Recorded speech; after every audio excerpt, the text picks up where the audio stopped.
নমস্কাৰ প্ৰিয় বন্ধু বান্ধৱীসকল 2024 বৰ্ষৰ 22 জুন সোমবাৰে অৰ্থাৎ অসমীয়া লেখেৰে 7 আহাৰ সোমবাৰে ৰাতি 9:10 পৰা অম্বুবাচী প্ৰবৃত্তি বা আৰম্ভ হ'ব।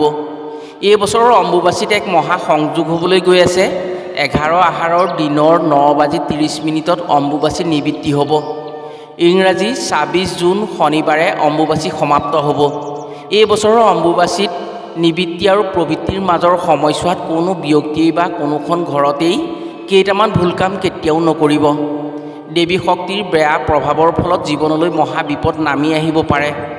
হিন্দু ধৰ্মত অম্বুবাচীৰ দিনকেইটাত বহু কাম কৰাত বাধা থাকে। বহু মানুহে অম্বুবাচী মানে আৰু বহু মানুহে অম্বুবাচী নামানে।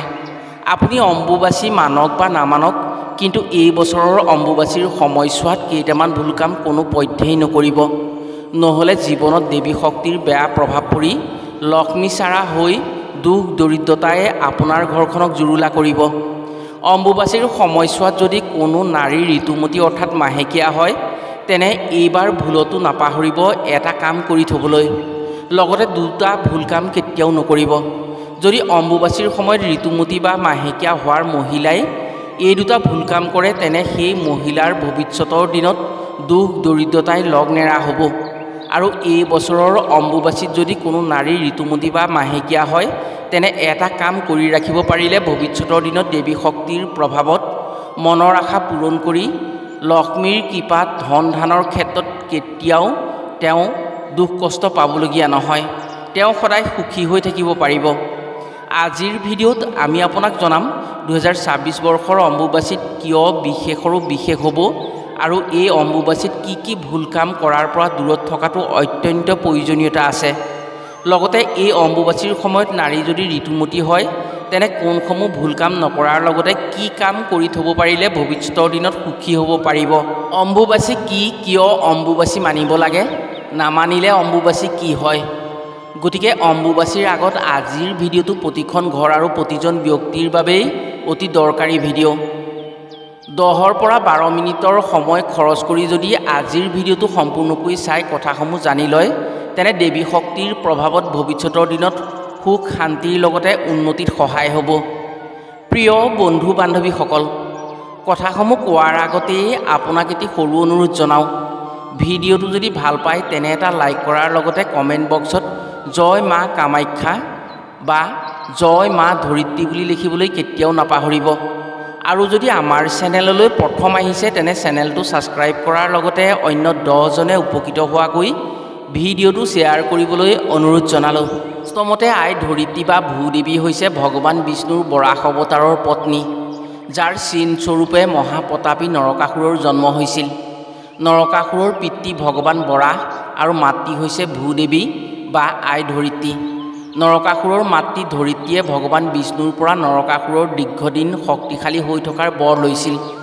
ভগৱান বিষ্ণুৱে নৰকাসুৰক দেৱী কামাখ্যাৰ পূজা কৰাৰ পৰামৰ্শ দি কৈছিল, যেতিয়ালৈকে কামাখ্যা দেৱী নৰকাসুৰৰ প্ৰতি সন্তুষ্ট থাকিব, তেতিয়ালৈকে তেওঁৰ মৃত্যু কেতিয়াও নাহে।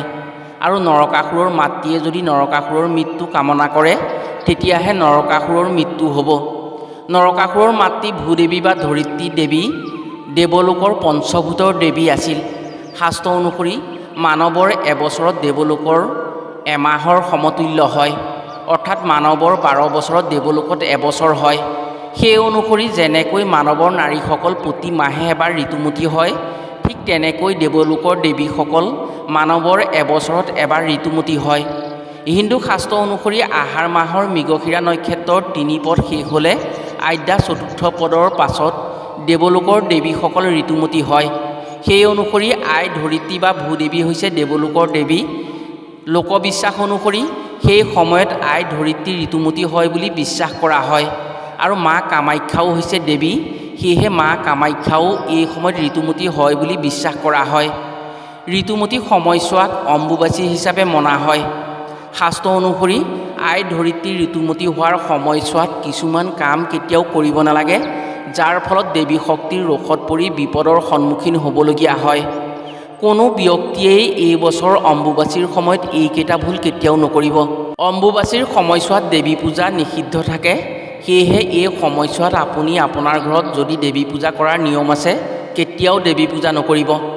আপোনাৰ ঘৰত যদি তুলসী গছ আছে, তুলসীৰ তলত বন্তি জ্বলায় বা পূজা প্ৰাৰ্থনা কৰে বা পুৱা গধূলি তুলসী গছত পানী দিয়াৰ নিয়ম আছে, তেনে এই দিনকেইটাত অৰ্থাৎ অম্বুবাচীৰ দিন তিনিটাত আপুনি এই কাম কেতিয়াও নকৰিব। শাস্ত্ৰ অনুসৰি তুলসী হৈছে দেৱী।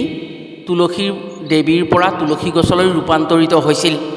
বিষ্ণুৰ শাপত তুলসী দেৱী গছলৈ ৰূপান্তৰিত হৈছিল। সেয়েহে এই দিনকেইটাত এনে কাম কেতিয়াও কৰিবলৈ চেষ্টা নকৰিব আৰু তুলসী গছক স্পৰ্শ নকৰিব, যাৰ ফলত তুলসী দেৱী বিতুষ্ট হৈ আপোনাৰ জীৱনত ধন টকা পইচাৰ নাটনি হোৱাৰ সম্ভাৱনা আহিব পাৰে। পাৰিলে অম্বুবাচী আৰম্ভ হোৱাৰ আগত আপুনি তুলসী পূজা কৰা তুলসীজোপাক এখন ৰঙা কাপোৰেৰে ঢাকি দিব। অম্বুবাচীৰ সময়ছোৱাত কোনো ধৰণৰ গছ গছনি কাটিব নালাগে। গছ গছনি হৈছে আই ধৰিত্ৰীৰ দ্বাৰা সৃষ্টি হোৱা আই ধৰিত্ৰীৰ সন্তান।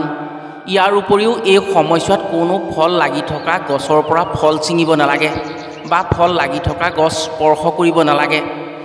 লোকবিশ্বাস অনুসৰি এনে কাৰ্যৰ দ্বাৰা আই বসুমতী ক্ষোভিত হয়, ফলত সেইখন ঘৰত বা সেই ব্যক্তিৰ জীৱনত শস্য মৎস্যৰ নাটনি হয়। যিসকল ব্যক্তিয়ে এই সময়ছোৱাত গছ গছনি চুৱে বা গছ কাটে বা ফল মূল ছিঙে, ফল মূলৰ লাগি থকা গছ তেওঁলোকে চুৱে, সেই ঘৰত দুখ দৰিদ্ৰতাই বাহ লয় বুলি বিশ্বাস কৰা হয়। পৌৰাণিক নীতি নিয়ম অনুসৰি আই ধৰিত্ৰী ঋতুমতী হোৱাৰ সময়ছোৱাত বা অম্বুবাচীৰ সময়ছোৱাত যদি কোনো নাৰীৰ ঋতুমতী হয়, তেনে কেতিয়াও মাটি স্পৰ্শ কৰিব নালাগে।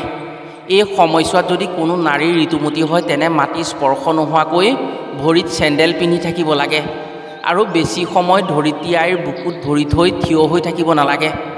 যদি কিবা কাৰণত মাটিত নামি কিবা কাম কৰিবলগীয়া হয়, তেনে ভৰিত নিশ্চয় চেণ্ডেল পিন্ধিহে খোজকাঢ়িব লাগে। শাস্ত্ৰ অনুসৰি নাৰীৰ ঋতুমতী হোৱাৰ সময়ত অতি সূক্ষ্ম আৰু কোমল হৈ থাকে। যিকোনো বীজাণুৱে আক্ৰমণ কৰিবলৈ সুবিধা পায়।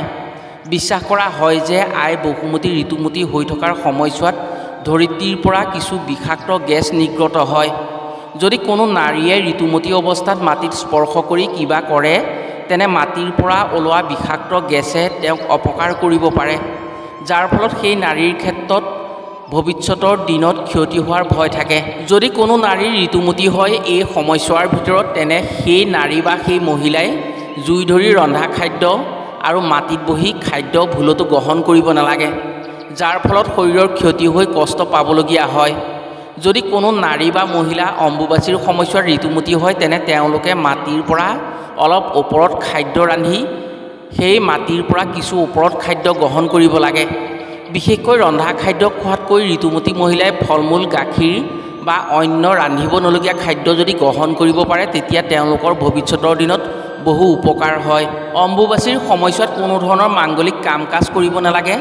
মাংগলিক কাম কাজৰ সিদ্ধান্ত ল'ব নালাগে।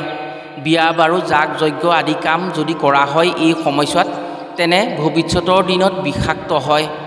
তাৰ ফল অতি বিষাক্ত হয়, যাৰ ফলত ভৱিষ্যতৰ দিনত মহা বিপদ বা মহা সংকটৰ সন্মুখীন হ'বলগীয়া হয় আৰু সেই কৰ্মৰ সুফল কেতিয়াও পোৱা নাযায়।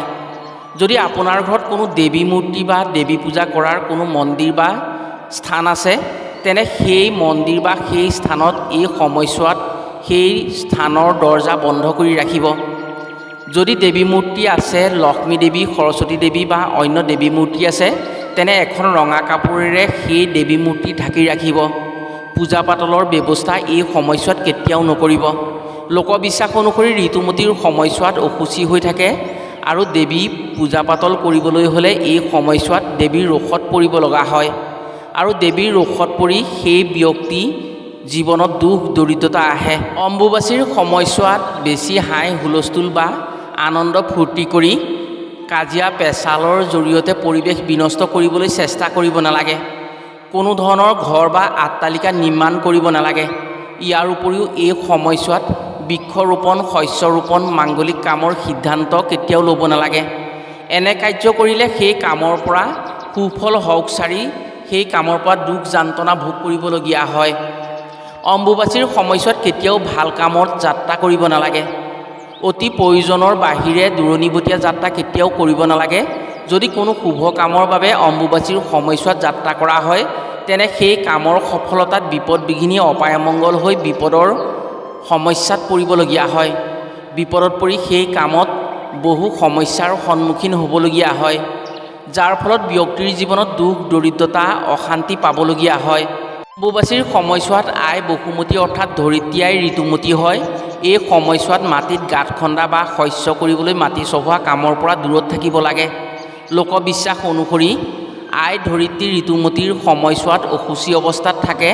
যদি মাটি খন্দা বা শস্য কৰিবলৈ মাটি চহোৱা হয় তেনে সেই মাটিৰ পৰা কিছু বিষাক্ত গেছ নিৰ্গত হয়, যাৰ প্ৰভাৱত যি মাটি চহাই শস্য কৰা হয় তাৰ পৰা কোনো ধৰণৰ সুফল পোৱা নাযায়। প্ৰিয় বন্ধু বান্ধৱীসকল, ৭ আহাৰ সোমবাৰৰ পৰা অম্বুবাচী আৰম্ভ হ'ব। গতিকে যদি আপুনি ভৱিষ্যতৰ দিনত সুখী হ'ব বিচাৰে তেনে আজিৰ ভিডিঅ'ত কোৱা কামসমূহৰ পৰা আপুনি দূৰত থাকিলে নিশ্চয় উপকৃত হোৱাৰ সুযোগ পাব। আশা কৰিছোঁ আজিৰ ভিডিঅ'ৰ জৰিয়তে নিশ্চয় উপকৃত হ'ব পাৰিব। আজিলৈ ভিডিঅ'টো ইমানতে সামৰিছোঁ। পুনৰ অন্য এটি ভিডিঅ'ৰ জৰিয়তে লগ পোৱাৰ আশাৰে আজিলৈ আহোঁ। সকলো ভালে থাকক, সুস্থ থাকক। ধন্যবাদ।